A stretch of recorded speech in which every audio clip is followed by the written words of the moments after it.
would hate to see Supreme Verdict decks, but luckily for him, he's playing against yet another aggressive deck, so he should be able to Unflinching Courage his way across his opponent.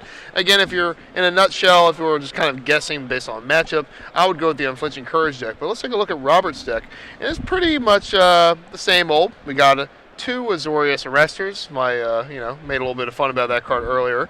But the rest of the cards are pretty obvious. You got Dryad Militants, Frontline Medics, Soldier Pantheon, Boros Elites, Precinct Captains, and the Daring Skyjik, of course, with Boros Charms, 4 Johnny Caller the Pride, and 4 Brave the Elements. So it's something that we've seen already a good amount of. It's pretty much mono white with a little bit of Boros Charm action going on. Yeah, I mean, very, very reminiscent to the deck that Ben Lundquist did win last weekend with in Los Angeles. Doesn't have the Spirit of Heliod. I'd cut that for the 4th of Johnny Caller the Pride. Sideboard a little bit different, too, but we'll get to that after this first game is over. As you see, Bernie's going to start off with a Sacred Foundry and a Boros Elite. Ogden does have a Temple Guard that came in to play tapped, and we'll see exactly what he does have. Does he have a creature to suit up? What's he going to start off with here? Because there's a Mutavault and just passing the turn. I see a Chain to the Rocks in his hand, so he does have some action, but he doesn't have a mountain in play. I think he's holding, I think it's a mountain in his hand. I think it's a stomping ground. Yeah. Yeah, so he does have the ability to use that. He has a Scry land to add to that as well, drawing a Temple of Triumph.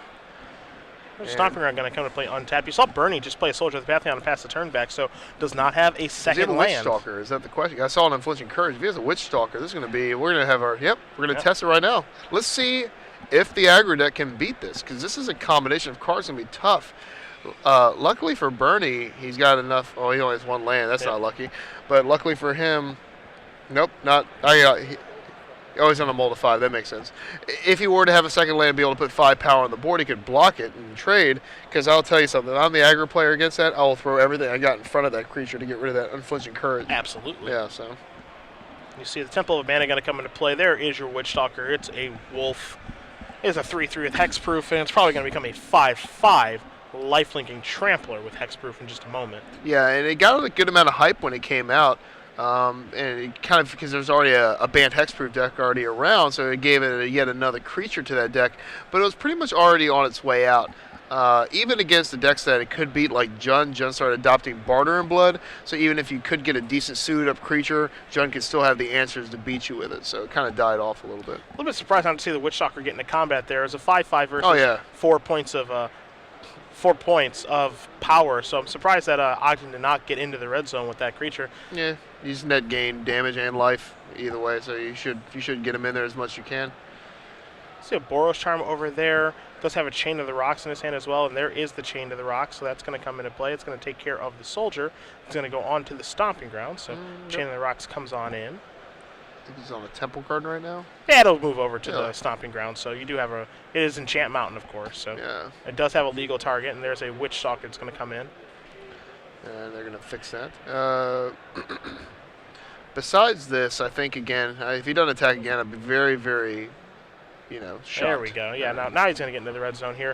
Going to attack for 5 and gain 5 life, Will Ogden. So he's going to go up to 23, and Britain's going to go down to 14. Yep. And let's see, being on 1 land here. I mean, he drew a second land here. This is just, there's some, there's so many starts that you can have in Boros that are good that you couldn't beat this Unflinching Courage Hexproof start, Yeah. So let alone being way down here. There's another Unflinching Courage. He's probably going to double suit up. There's really nothing that Robert can do about it. Yep, and he's going to pack it in immediately, knowing that, wow, am I dead? Yeah. I am so dead. So Brad Ogden is going to win game number 1 over Robert Berni. Not a Hexproof, a deck that was not a deck coming into this tournament. So some innovation here from Ogden. Does defeat Boros aggro. We'll go to Berni's sideboard first, because I expect to see some cards like Wear and Tear and Glare of Heresy in there. He does have 1 Glare of Heresy, 1 Wear and Tear, both is coming in. He has Mizium Mortars, which will come in as well. Actually, no, that won't come in. He can't even target anything. I mean, there are some things that he can target. What's he have? He's got, he has Elvish Mystic. He has Fiend Slayer, Pal. He can't target that. You've got Fleece Main Line. You've got Voice of a Certain. So, I mean, the targets with... and Voice isn't that great either. So, the targets with Mizium Mortars aren't great. Yeah. That's for sure. Yeah, so we're going to stick to the things that can hit the problem cards, like the enchantments themselves, like Glare, Wear and Tear. He's got At Treason, that won't do much. Renounce the Guilds, not the worst. It gets rid of Unflinching Courage. Can take care of Fleece Main, Voice. Yeah, it hits a few things kind of indirectly. And actually, I think the Voice Main in the deck actually hurts that card a little bit, because you're bringing it in to deal with unflinching courage, and they have a voice out. It pretty much has shields up. Burning Earth, not very good. Pacifism. So we're going to see just I think the disenchant effects coming in. I take a look at Ogden's side here. He's already up a game in what looks to be a pretty positive matchup. He's got a couple copies of Wear and Tear, some Skull Cracks, some Act of Treason, some Smiters, some Mistcutter Hydras, stuff like that. I mean, Smiter's pretty good because it's the big body in this matchup. The rest of the stuff, though, doesn't really matter all that much. So I don't really see him changing too much, actually. Yeah, me neither. Okay. So we got a little note saying Brad Ogden's House Greyjoy sleeves are available on StarCityGames.com. From our director Ruben Bresler, cool. Just being a little goofball there. Cool. We enjoy ourselves a little Ruben. I like Ruben. I like the sandwich too. It's pretty good. I hate the sandwich. Really? Yeah. You're not a big rye guy? Sauerkraut's disgusting. Oh yeah. It's absolutely disgusting. So you're not a big fan of the German food, sauerkraut? I love cabbage. I hate sauerkraut. Yeah. Makes no sense. How about coleslaw? Love coleslaw. Okay. Yeah, and it actively makes zero sense. Where I've tried at Reuben's multiple times because like it looks so good. Yeah. I really like corned beef. I really like Thousand Island dressing. Yeah. I absolutely abhor sauerkraut. And I feel like I'm just wrong, so I keep trying it. Keep forcing yourself it's to. It's worse than it is the previous time every time I have it. The same thing happens with me in guacamole. You don't like? Oh my. No. Oh Lord. Nope. You don't think I've heard this before? I know that I'm wrong. Yeah. I know that I'm wrong. Sauerkraut. I know a lot of people don't like sauerkraut, but guacamole. That's awful. Oh, It's really bad. Have you had? Maybe I should get you some good guacamole. Oh yeah, you're the first person who thought of that. Have you tried my guacamole? Have you tried this because one? I make great guacamole. Yeah, exactly. It's the chunky kind with jalapenos. Oh yeah, and avocado. Oh yeah. Yeah. Oh, avocado's a good element for that Yeah. too. Cilantro. Mm-hmm. That's good. You know we're in Texas, right? I am fully aware of where we are right now. I'm aware of my surroundings. It doesn't matter what happens. I don't like it. I have given it a lot of effort. Something I've tried to force myself to like is wine lately. That's another thing. How do you have to force yourself to like that? I hated wine. It tastes like vinegar. And nasty. Ugh. I'm a beer guy. What you are is dumb. Guacamole. That's disgusting. Wine is the best drink that there is. I don't know what you're talking about right now. It's so sour. I just don't enjoy it. Have you tried like all different types I've of had like wine? the sweet ones. Those are too sugary. See, I can't find the good mix. I don't know what to say right now. Like sangria is like sugar water. Sangria is a gift from God. That's what sangria is. It's the nectar of the gods. Yeah, it's a great beverage. Yeah. And you're doing something wrong. I don't know what it is, but you're doing something wrong. Well, you can tweet at me if you guys are following. If you like wine better, you go ahead and tweet at me at Shaheen MTG. Beer is better. It's definitely it's more of the teach their own. Choose your own. I would say. It's manlier, you know. Ah, yes, because that's what it's about. Yeah. As we see, both players shuffling up here. Ogden going to be on the draw. Berni going to be on the play. And we'll see if Berni can overcome this. I mean, step one is finding a second land. You see his hand right now. He's got a Temple of Triumph, and he does have a Sacred Foundry and a couple 1-drops and stuff. So he actually can operate this game much better than the first one. And Ogden went reaching for his deck, but it looks like he's going to keep. Yeah, I think he's decided it's time to keep. So he's got a Boros Charm, and yeah, Berni's going to say, I'm at 18, here's the Soldier of Pantheon. I got to kill you before you can kill me. Yep. And Boros has quite the challenge ahead of him because Armadillo Cloak, the equivalent of Armadillo Cloak will come down on any creature and just make it a huge problem. Because you can't race when you're actually gaining the same amount of life you're dealing on a big aggressive creature. Going to play that Temple Guardian, play untouched and play an Elvish Mystic. So Ogden going to go down to 18 to get some acceleration out of the table. Berni draws a plane, so he's going to start by attacking with the Soldier. Ogden going to go down to 16. We'll see if Berni has a follow-up play, or is it just going to be a Temple and Scry? Yeah. You see a Precinct Captain in his hand right now, so there is a Plains, there's a Precinct Captain, he's going to pass the turn back. So, this is obviously a situation here where he's kind of crossing his fingers and hoping things break his way. Yeah. There's a Temple of Triumph, so it's time to scry. I see Madcap skills in his hand, and I think that's an Infliction Courage also. So pretty much any creature that he can get out is going to be a huge problem for Robert. He can suit anything up pretty much to have it to a point where it's almost unkillable. Can pass the turn back there. You see it locks on Smiter in Ogden's hand as well. So, again, Berni's got to get the aggression going. Going to come across with the Precinct Captain and that Soldier. And depending on what's in Brad's hand, he might be able just to eat this damage. Even unflinching encouraging the Elf it's pretty good because if you're looking at Robert's deck, he doesn't really have any removal in his deck. He's got 2 pacifists, in which I don't even know if they would have brought those in. He's got Banisher Priest. He has a lot in the removal package in the sideboard. But when you're playing against a kind of a hexproof style deck and you see Witch Stalker, do you bring in a lot of these removal spells? And I don't know the answer to that. I don't think so. I mean, I don't think so. Additionally, from what you saw in Game 1, you're assuming that most of his deck has hexproof. Yeah. So, running the gamble of, he may have some non-hexproof creatures and just being wrong, you're just going to lose a lot because of that. Yeah. Here's a Temple of Triumph after the damage just go across. So Ogden's down to 12. The one thing that Berni's deck does a nice job of is that it puts a lot of pressure on Ogden to actually have a draw that involves Unflinching Courage. Because if it's a draw that involves Madcap Skills and Ethereal Armor, that's not really going to matter very much. No. So, he's drawing to 4 copies of Unflinching Courage. Now, if he does draw Unflinching Courage, obviously the Boros player is in a world of trouble. Yeah. And it looks like this is one of those games where he doesn't have the hexproof creature or the Unflinching Courage in play. So, so far Robert's really putting the pressure on. Look at all those creatures he has in play. Yeah, and that's exactly where he wants to be. Yep.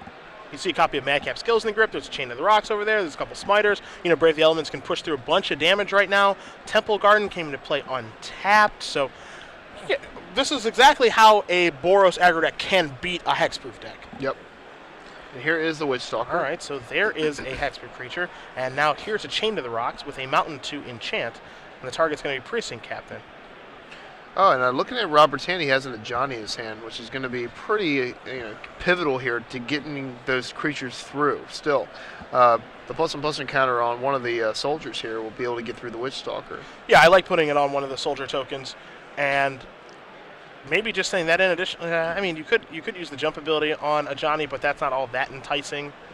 Brad is at 10, so this will put him at 7. And if Brad doesn't have an Unflinching Courage like you mentioned, he's in trouble because he doesn't have another way to gain life. Yeah, and if you're Berni here, you have to really deduce the situation that I'm in. It's just like, what can I do to be an Unflinching Courage? The answer is probably nothing. Yeah. So all you can do is try to shorten the game as much as you can to try to get your opponent dead. Yeah. Because it's very unlikely that if he just does untap Unflinching Courage that you can win. Yes, you could sit back and trade all your guys, but is that going to lead to a victory? Probably not. Probably not. And not only that, I'll probably put Brad back up to full life here. So definitely needs just to go for the gusto, go for the win. Can't live scared.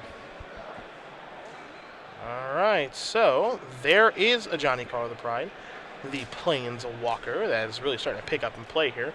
That's going to go up to 5. Your counter is going to go onto your soldier, and this is what you thought you might see. Just in with the 3/2 and saying, hey, Witch Stalker, you want to trade? Witch Stalker says, I have no interest in trading. There is a Sacred Foundry tap, and Berni passes the turn back. Yeah, that's what I assumed he would do. Just trying to get that 3 damage in, just get as much as you possibly can. Hope he doesn't have the Unflinching Courage. And if he does, I don't think he does. No, his hand right now does not contain Unflinching Courage. Yeah. At least I'm fairly positive. You see a Smiter, there's a Boros Charm, and I think it's double Smiter, Boros Charm, and Madcap Skills. The Smiter's kind of confused me at the beginning from the angle there, but yeah, both green-white cards, definitely one is much better than the other in this situation. I don't know if Brad has a choice. I think he has to crash and send in Witch Stalker at a Johnny because a jump puts Brad at 1 and, pretty much dead. Yeah. So I think he needs to get a Johnny off that jump capability and then play a Locks-on Smiter here. It's a tough situation. I mean, he has a Boros Charm, he can waste that instead, but then he takes 3 again because he wasn't willing to. If you're not going to block the first time, probably not going to block the second time either. I don't know, it's tough. You see Ogden taking his time trying to figure out exactly what to do, and I'm not quite sure what to do in this situation either if I'm him. Yeah, it's pretty dire here. I mean, he's pretty much. He needs to set himself up so he can actually, put himself in a situation where he can draw Unflinching Courage and win. And right now he's not in that situation. Where's that Elvish Mystic? That's a graveyard, right? Kind of floating over there? Yeah, it's in play. It's in play? Yeah, it has never died. Okay, so actually I was thinking about it, maybe a different play here. If you put... No, that wouldn't work either. Yeah, maybe putting Madcap Skills on the Witch Stalkers and then saying go. For this reason, you can chump block with the elf if you need to and survive if he attacks with the ground guys because it's too late anyway.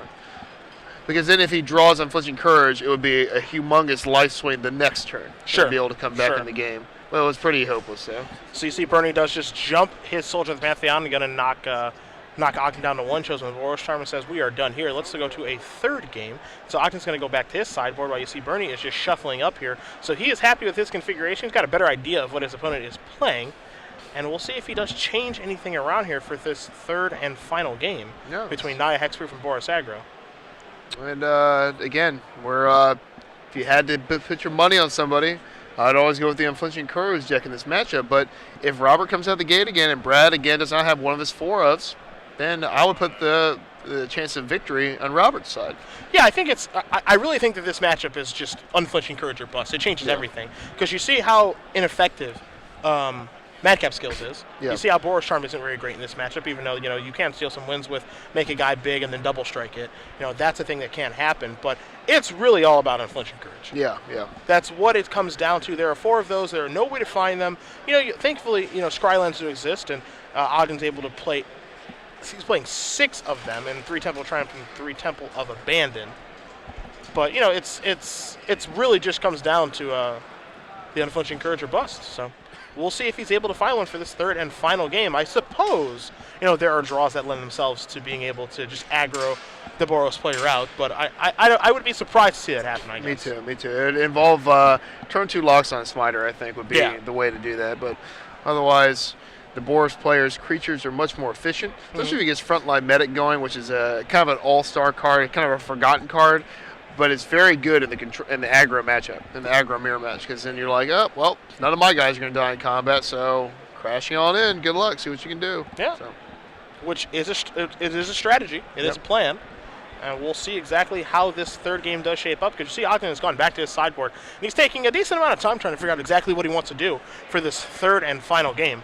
Again, keep in mind, after this round is over, during our break, we'll be playing the Brad Ogden deck tech that Ruben Bressler did with him in the sideboard. So if you guys want to find out more about Naya Hexproof, we can have more information about that deck straight from the source. Okay. Brad Ogden. Exciting stuff. I think a little bit of Twitter is on your side about the wine here over beer.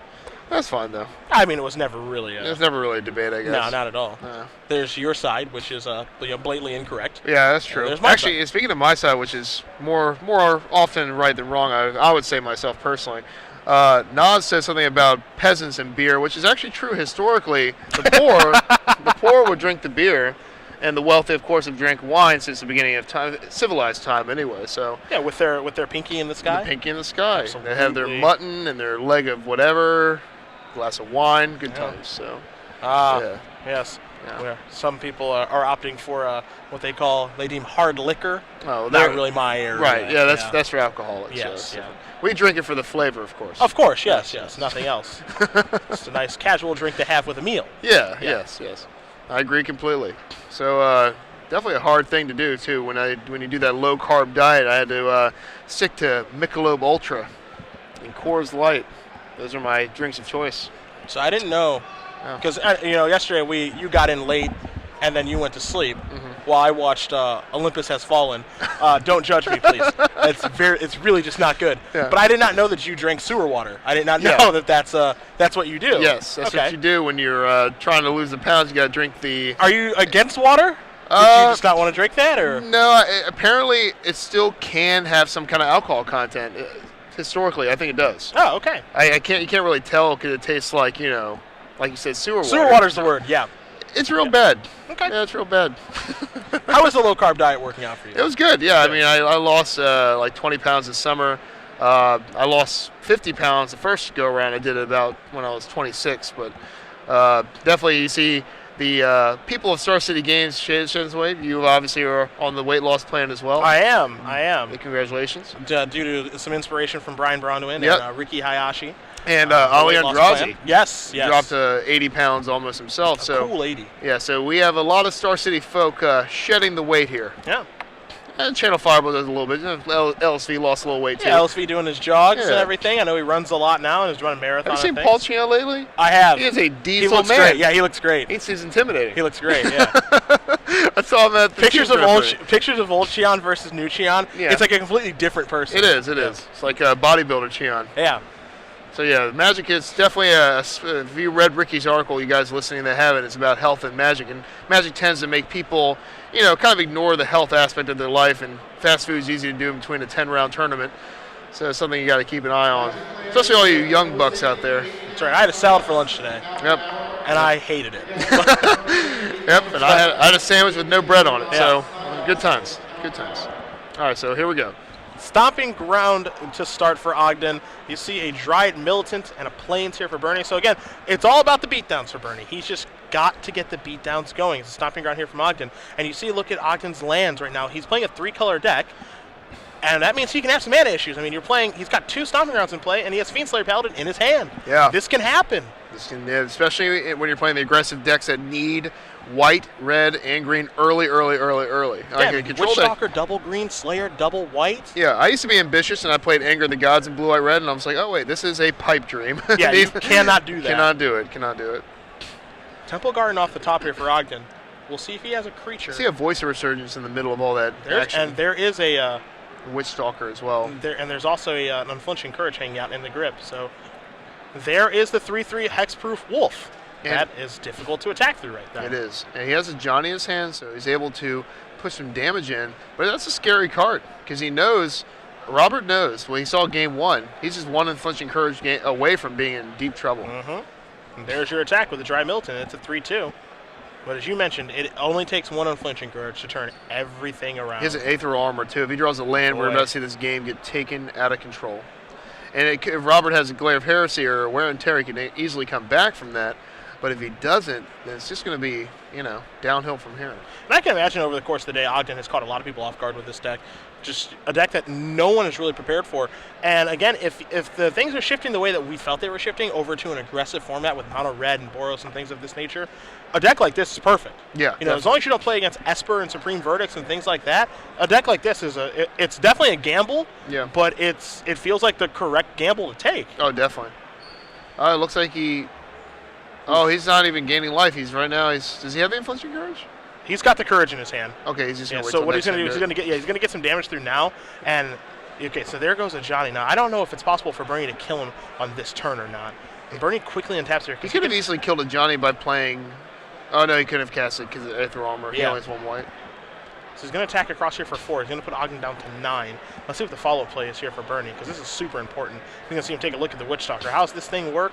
Well, right now it's a 3, 4, 5, 6, 7, 8 power creature. Yeah, the other ability in Witchstalker is pretty irrelevant when it gets counters from blue or black spells, mainly because you're going to cast this on your turn anyway to avoid that. There's definitely no Voice of Resurgence. So Ogden draws another Fiendslayer Paladin, and as long as I'm correct, and he does have that copy. Is Skullcrack in this? No, he doesn't have any Skullcrack in his board. Yeah, no Skullcrack in the board. So that's the way the red decks used to beat this deck. Yep. Was with Skullcrack. There's Unflinching Courage, so Ogden says, I'm going for it. Is he going to attack? He better. He's going to play defense. Wow. This could be death for him. Berni can actually get around this by chaining a few Boros Charms together. Yeah, I mean, if he just goes Boros Charm, Brave the Elements, it's over. Yeah. I don't like the defensive approach. Berni draws his card. It's a Plains. Or a Johnny combined with a Boros Charm might do it too. Yeah, I think that's 6. Yeah, it's lethal. A Johnny Boros Charm would be lethal here. There are a combination of cards that do exist to get this game over with. Yeah, one attack from Brad, it would have been game over. Yeah. How much life would he gain? 11? 9? It's 3, 4, 5, 6, 7, 8, 9, 10. He would gain 11 life. 11. Jeez. Going back to 20 life. Let's see what Berni's going to cast here. And if you're Berni, now what you want to do is you want to somehow create a situation to where your opponent won't attack. Yeah. Now, I don't know how you create that situation, but that's what you want to create is, maybe you guys leave your guys back on defense and say, yeah, come and get some. Play like 3 guys this turn. Maybe scare him. He's going to play Brave the Elements. He's going to name it Green. If he... Attack for 4. Mutavault obviously can't block. My assumption is that he named Green with Brave the Elements. I can't imagine that he didn't. Yeah.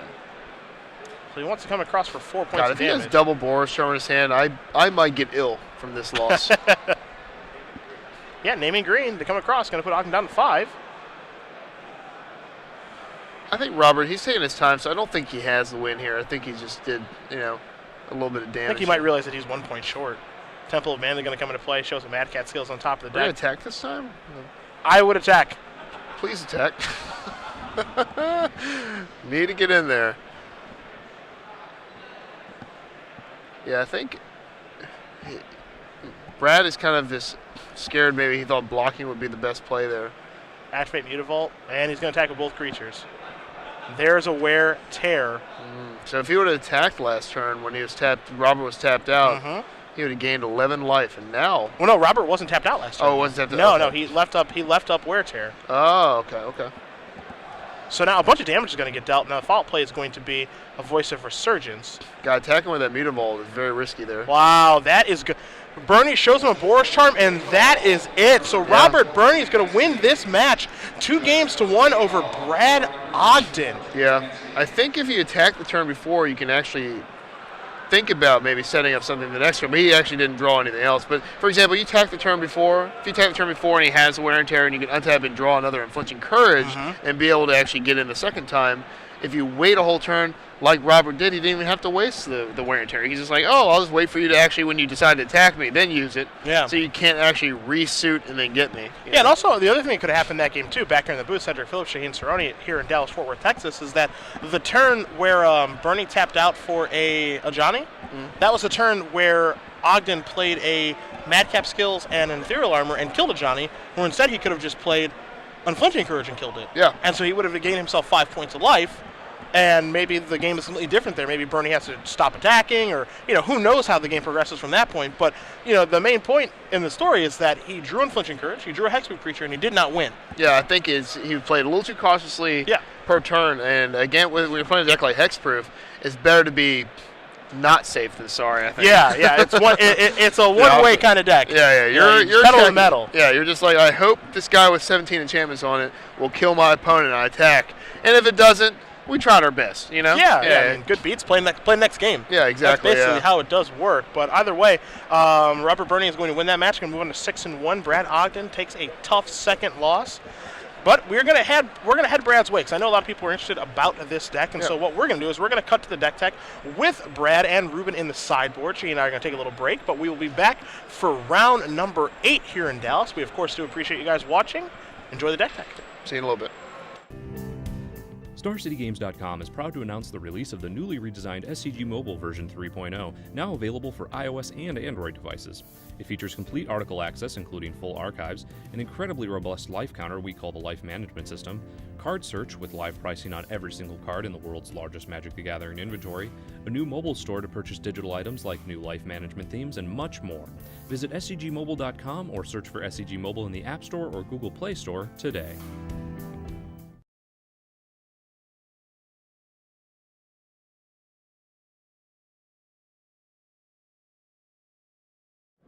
Hello and welcome back to the sideboard here at SCG Dallas. And when I was watching the top tables, the XOs, the X1s, I came across a deck and I saw a Witch Stalker with Madcap Skills on it. I was intrigued, and so I wanted to talk to the man responsible for such an abomination, and that is Brad Ogden of Lufkin, Texas. How are you doing, sir? Pretty good. How about yourself? I'm good, and you are X1 currently with a Naya Hexproof deck. Yep. So talk to me a little bit about where this deck came from. Basically, I mean, the idea spurs from the Bant Hexproof deck, of course. We tried that idea first and just didn't think we had the power level within the card still. So with, Madcap Skills and the field being real aggressive, it's hard for like the red decks and the mono black devotion decks to kill either one of these by themselves. Right. So you're talking about the main things we're putting enchantments on are, of course, Witch Stalker, which is the main big beater of the deck, and also Fiendslayer Paladin has pseudo hexproof against a lot of the field. A lot of people are playing red here with the popularity of the various types of mono red aggro that are available, as well as the mono black deck can't target it at all, and the other decks can't really deal with it very easily either, being a 2/2 first striker in combat, even if it doesn't have any enchantments on it. Very difficult to deal with. Mine is having like double Devoured Flesh, or like me laying Elvish Mystic and leaving one of my guys open, them having double like Doomblade and Devoured Flesh is really hard to get around it. Yeah, and then you push out an Anger Rage in the board white range, and it's just hard to catch up like the whole you also have a split of Elvish Mystics and Glade Cover Scouts just to have a couple more hexproof targets in the deck to be able to get up to the full 10. You've also got Voice of Resurgence and